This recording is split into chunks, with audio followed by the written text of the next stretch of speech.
Schwab, the daughter of World Economic Forum co-founder Klaus, is extensively cooperating with prosecutors in the Crimes Against Humanity case against key figures of the global elite, sparking fear in the WEF, the UN and the WHO that their diplomatic immunity is about to be revoked and arrest warrants issued. Behind the scenes, the so-called untouchables are panicking.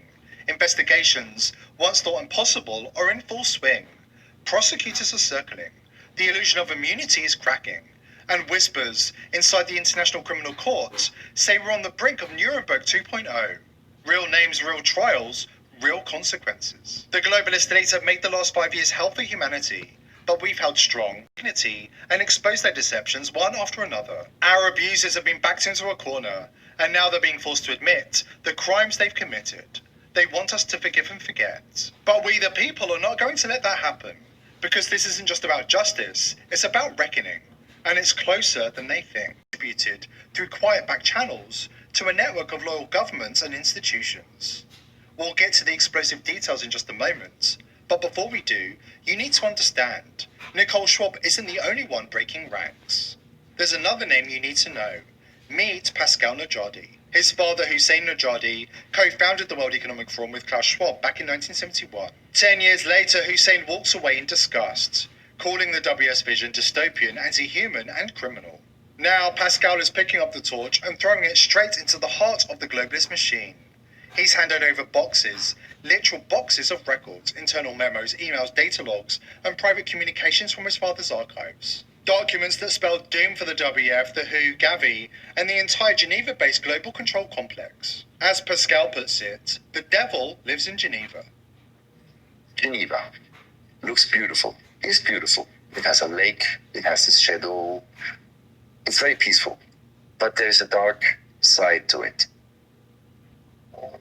Everything evil in the world related to demo side, unfortunately, comes from Geneva. You have WHO in Geneva. You have Gavi. Then you have the WEF, the World Economic Forum, which my father was a co-founder and left Klaus Schwab out of disgust in the early 80s, that has diplomatic immunity. I, as a Swiss citizen, right here now, declare that the WEF is not eligible anymore for diplomatic immunity. I call on the Swiss authorities and security to arrest those people immediately. Why? The WEF, WHO, Gavi, Big Pharma, Big Tech, Bill Gates, all advocated a global humanity injection by a bioweapon, injecting nanolipids into 5.7 billion people. And we Swiss are hosting them. That's terrible. We cannot tolerate any entity that promotes poison to be injected into humanity. But you have done it. I'm the victim, I'm dying from it. And my mother too. It's a demo side, and you'll be judged.